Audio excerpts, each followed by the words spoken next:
back then, because you hear these stories, right? You hear these stories, and we didn't have social media back then. Everybody didn't have a phone with a camera on it back then.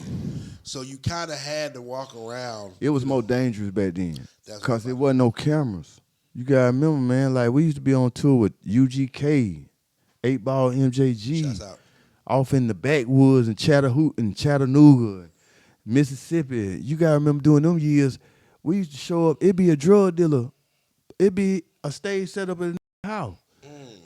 Yeah, we'd be performing for the town drug dealer.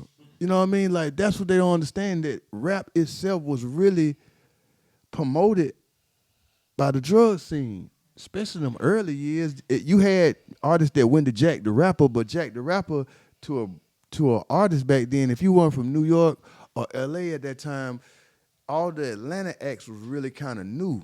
And really that was the first time that I seen that tension could really go there. And it's always been tension between South and the West and South and the North, but it's always been kept kind of off out of newspapers. But bro, like, man, look, bro, like Luke Skywalker them tore that hotel up downtown, man. The Continental down on the one way. Boy, that's where the first Jack the Rapper was. And that's when it was Uncle Luke them against the Death Row. And that's when Uncle Luke, man, he rolled around Atlanta to all the projects and got all the projects and brought folks up from Miami. And that's when they was in trouble.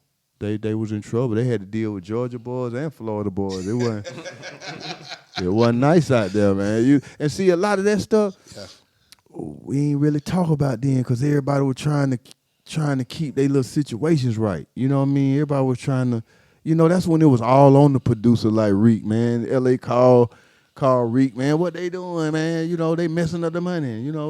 Like one time, we got into it at the warehouse, man. Next thing I know, man, they jumped on Chris Tucker brother. What? You know what I mean? Because it was just like, you got to remember that we were from over there in Lakewood, E Point, so us coming downtown was like really going into another city because we ain't mess with downtown. That's when Atlanta dude didn't mess with downtown. Yeah. Everybody stayed on they side. East side stayed on the east side, and the south side stayed on Old National. The Mexican. Yeah, like, and then nobody do nothing but stay in the hood. So we ain't start going downtown until our era started. You know what I mean? So that's when a lot of the we met a lot of the superstars before us, and a lot of times, we were considered the hood. We were the hood. Yeah. We were the little babies. We was everything that you wanted to see from that county road.